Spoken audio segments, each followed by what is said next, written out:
Hi, I'm Becky Meagher, and welcome to Transitions, Body, Mind, Spirit.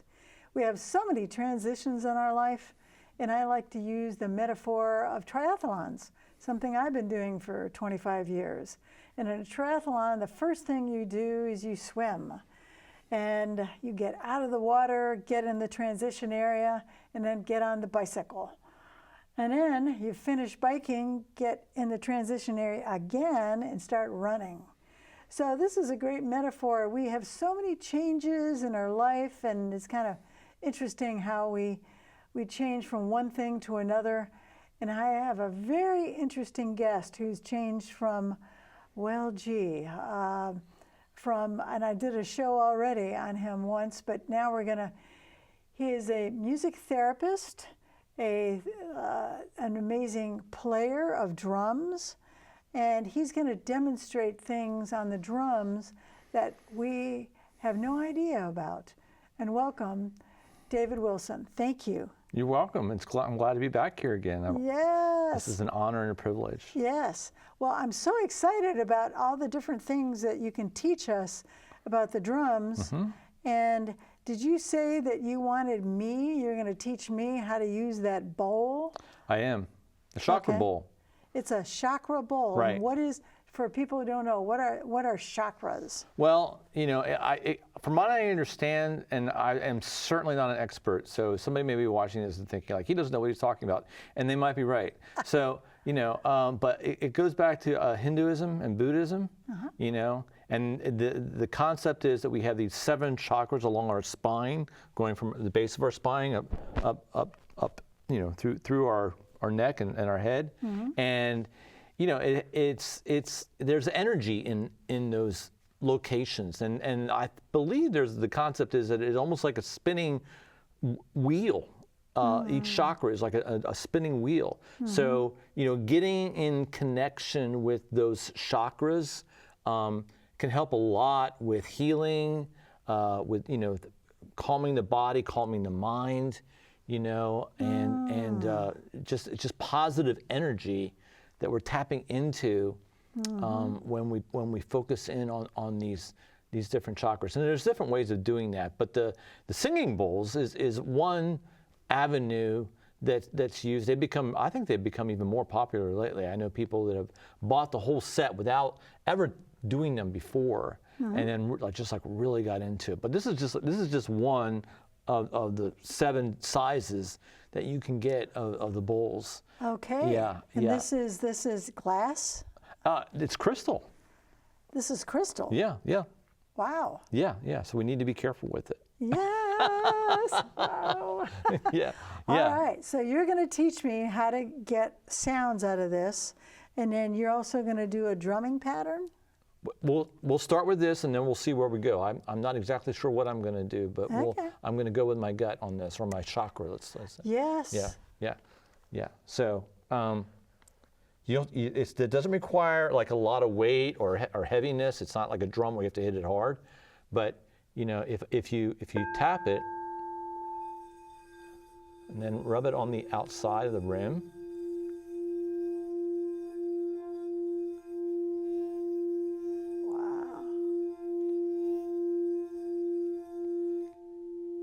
These are used for meditation a lot of times. Yeah. So would you, if you're meditating... And you can buy recordings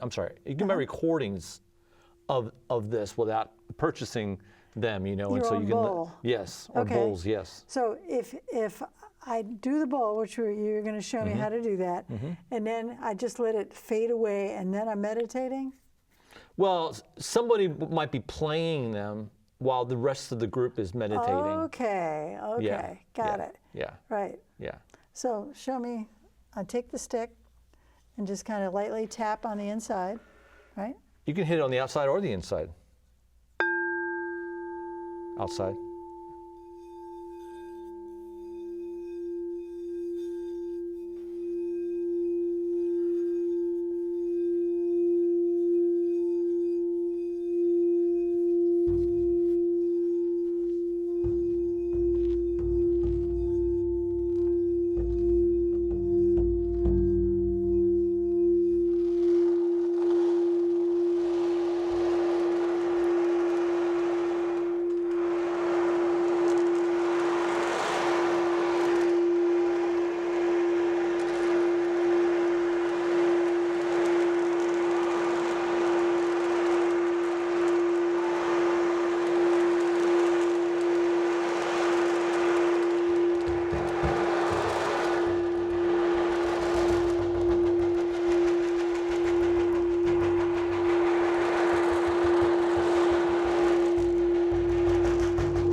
Wow. To feel that in the room, and then it feels like the ocean. That drum sounds like the ocean. And it feels like this wah, wah within your body, plus you're hearing the ocean. That's pretty amazing. Yeah. Yeah. Yeah, I think that the more that we can do to kind of like center ourselves, you know, whether it be through music or yoga, meditation, you know, and even like martial arts moves or I can't remember what it's called, but it's like the slow moving. Right, Qigong. Yes.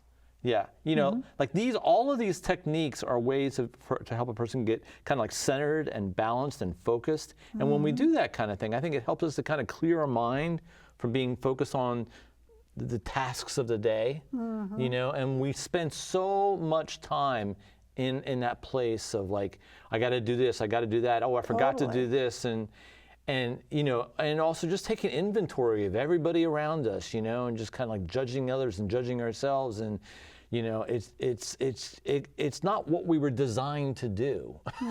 You know, our brain wasn't designed to be caught up in constant, like, you know, tasks and getting things done and analyzing things and taking in all of the stuff we get from the screens, the television, and the phones. The screens. The screens, right. Yeah, so a lot of modern day, I think, healing techniques, including, you know, meditation and yoga, therapy, you know, the Body Keeps the Score, which is a very, you know, famous book that has to do with healing from trauma, you know, and there's been a lot more written since that came out or even before it. But, you know, we have ways of trying to get centered and away from being so busy in our minds all the time. And recognizing that we got to get into the body, you know, putting an effort to be actually consciously aware of what's going on with our body and to be in that area, be in that spot, has a lot to do with healing. Now, what does that have to do with drums? Well, we'll get to that. But yeah. I was going to say. Yeah. Yeah.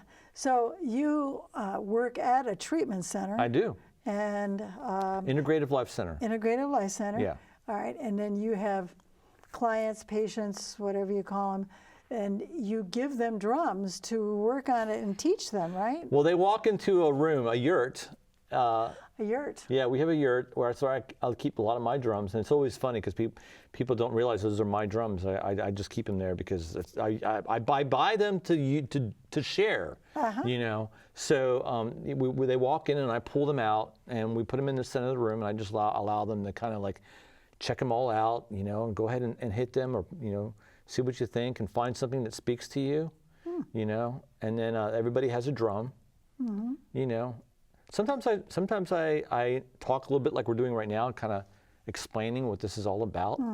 Sometimes I don't. Sometimes somebody will just start playing, and I'll be like, okay, this is interesting. So let's just follow this. Let's just see where this goes, you know. And you know, music therapy to me, what drew me to it initially, I think, is because when you're in the field of music performance. It's very competitive and it's very kind of rigid, and there's a right way to do things and a wrong way to do things, and practice, and there's a lot of rigidity surrounding it, you know, and you know, tension, in my opinion, and so I love the idea of people being able to use music, focusing more on connection and healing, you know, and it not being so much about trying to make it perfect. You know, so that's what I do, and I love that my, you know, my experience around music has brought it to a place of welcoming rather than kind of like shunning, and it's not easy for people to accept that. Well, we're in Nashville, Music Exactly. City, and you know the music it's competitive. Yes. There's like a million guitar players in Nashville. Yes. And just you explaining, well, it's just like restful, and it's like a different mindset. Right. But and to actually participate in that, not just to be like an observer or a listener. Yes, because people talk about listening to music all the time to help them relax, but it's like, okay, yeah, well, we're going to take that concept, but we're also going to apply it. You're going to be in it, involved with it. It's part of you. You're part of the process, and it's not just something that you're going to somebody's just... saying, "Oh, I don't know how to play." Right. Everybody can play a drum. Exactly. Right. Exactly. Well, can you? Can we maybe move Yes, this I'm sorry. over? And I'm just very aware that I didn't want anything to fall over. Right. Okay. And so let's pretend that I'm in the yurt, and you're just kind of giving out drums and stuff. And and these are clients of yours. How are you showing them what to do? I'm not. Oh, that's no fair. How do they know what to do? Well, that's not exactly true. I'm kind of like making a point though, but I don't try to be kind of like, this isn't like a drum lesson. Ah, got it. Different mindset. Yes, exactly. Yes. Exactly. I might show them. Let's get this big drum because it's fun to play, and you don't have to tilt it. It's on a stand, and we'll share it for a minute, okay? But I'm gonna let you handle it. But I'll say, well, if you hit the drum in the center with a flat hand, it makes like a bass sound. Yes. Yeah, yeah. And so, that's one sound you can get out of the drum. So I have everybody, try that, but they won't listen to me. They'll start doing other things, which is what I want them to do, And I say if you hit it on the rim, it makes a very different kind of sound. Totally. So then, after just saying that, I might just start doing something like.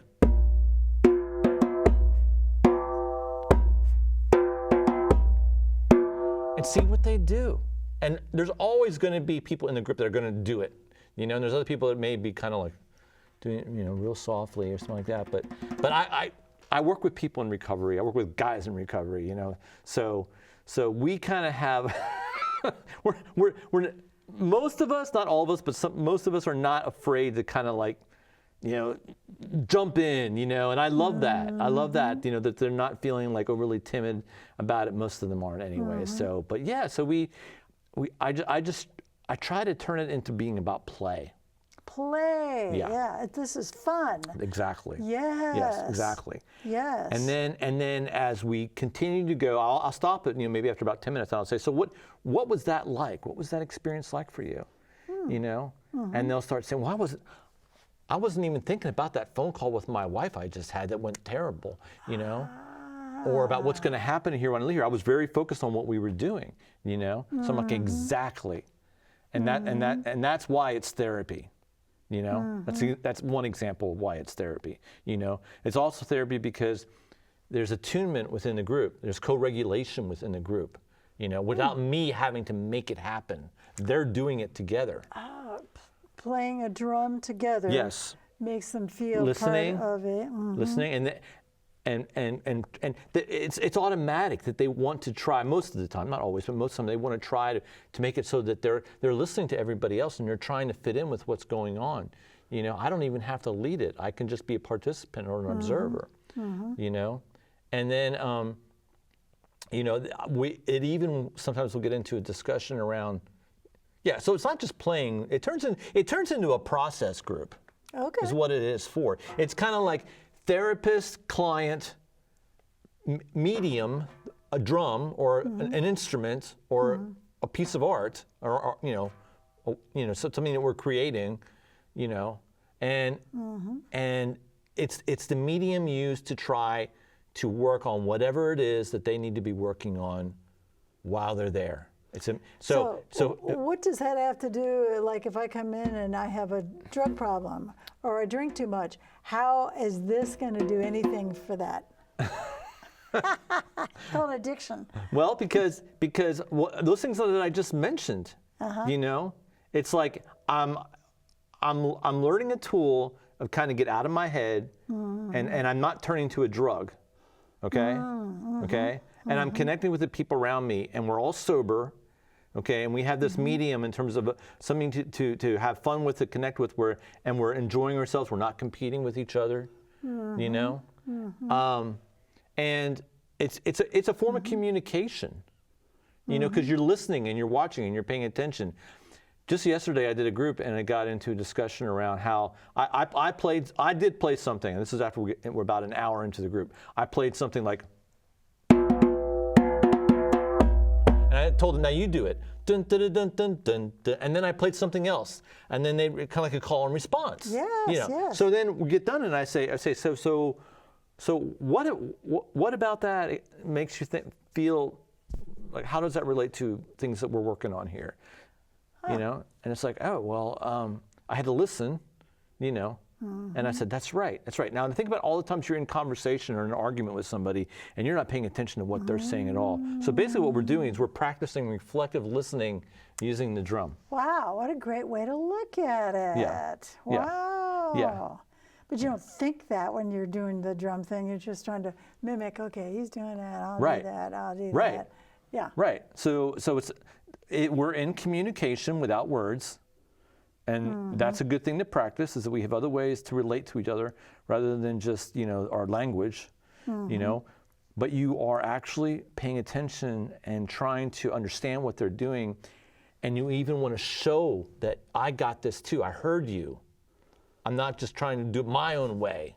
I'm here listening to you and reflecting back what I heard you do. So therapeutically, you're asking now you make some kind of drum Right. sound. That's right. Okay. Right. And that they have the power to make their own, not copy you. Yes. They can do their own Yes. thing. Yes. And then I reflect back, or we all reflect back to them. The group does. Okay. So it's empowering everybody.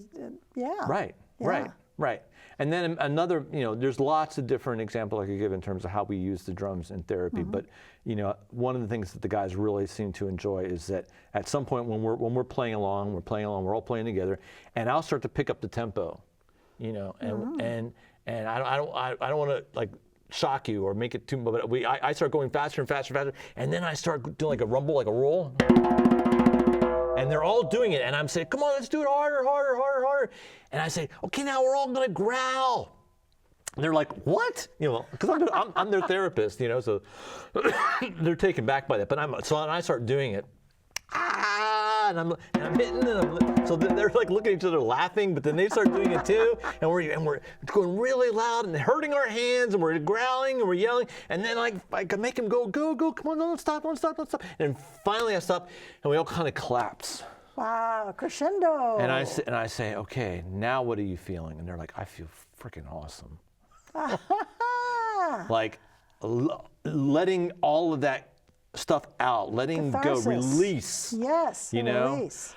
Like anger Yes. therapy kind of, but even better, in my opinion, because it's actually, it's not like you're laughing while you're doing it. You're laughing and having fun, but you're also getting all of that tension and negativity that you're holding into your joints and your arms and your body and releasing it. So, yeah.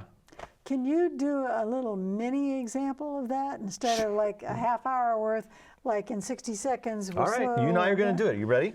Oh, you and I? Well, I can't do it alone. Okay. All right.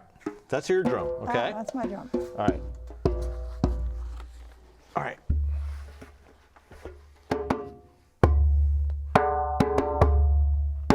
You do it.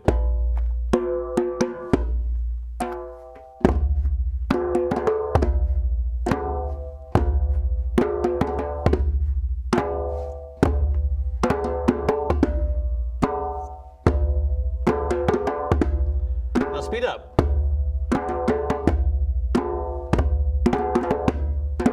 Yeah.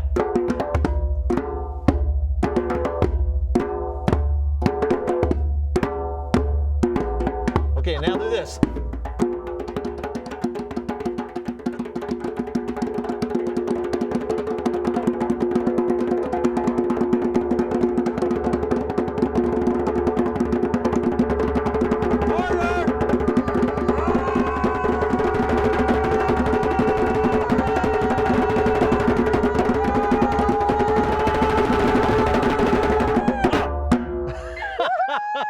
Oh, yeah. I think we just broke the microphones. That is releasing. That was a little short one. Now, yeah. Wow. Yeah. So how are you feeling?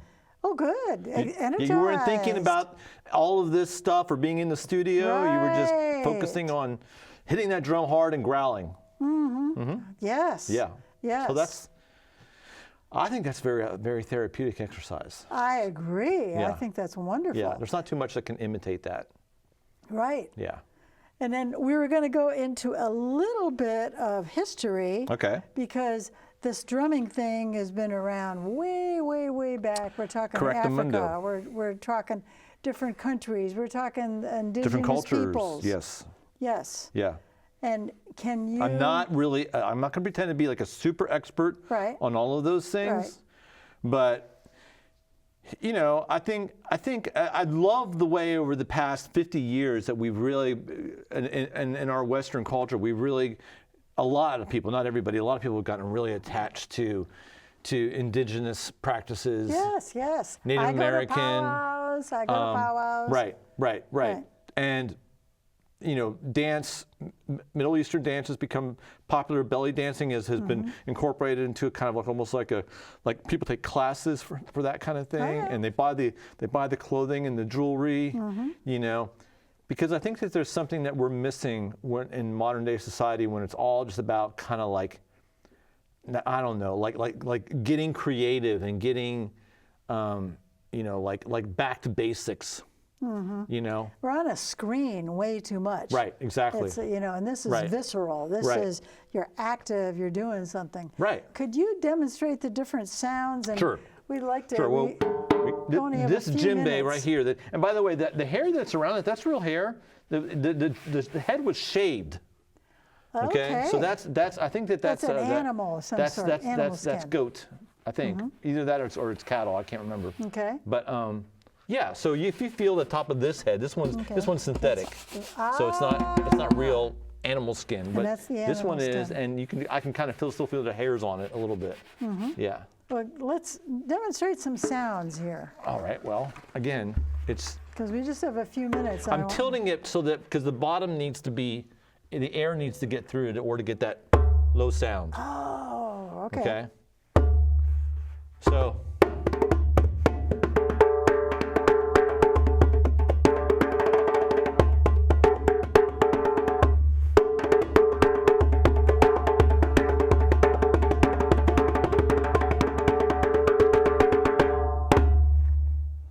Yeah.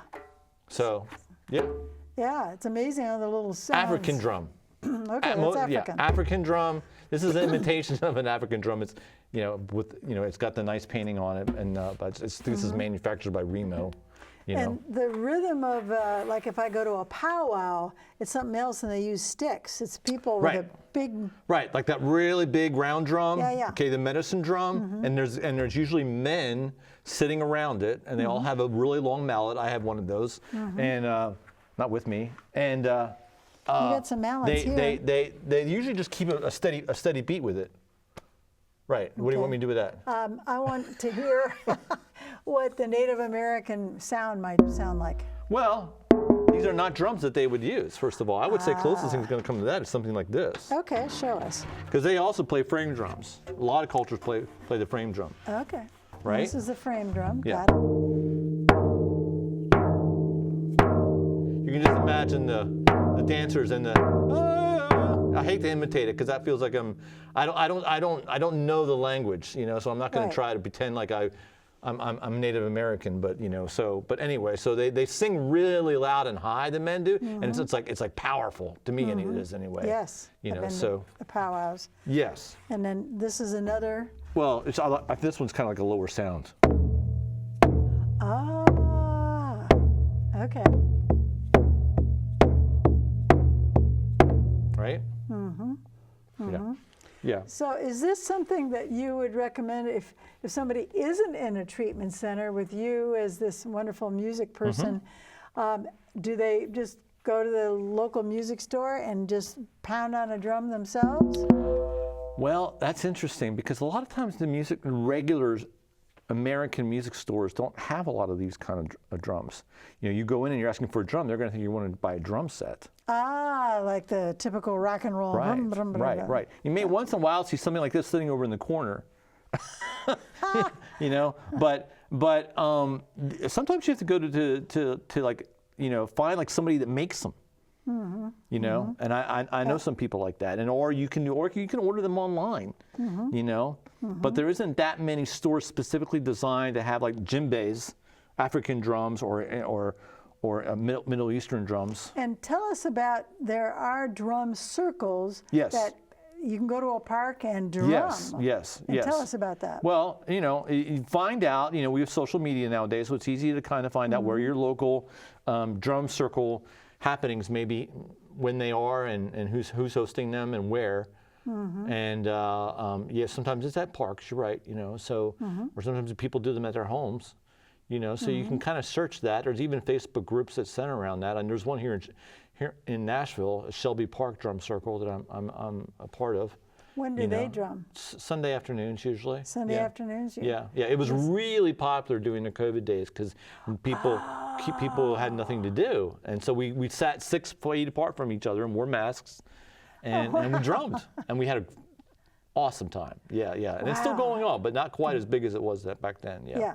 To be with people and it's catharsis and you're safe. And exactly. all that kind of Yeah. thing.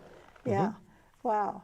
Well, I feel that you've introduced us to so many different kinds of drums. I didn't touch the Middle Eastern drum here. Oh, please, let's do the Middle Eastern drum. Yeah, because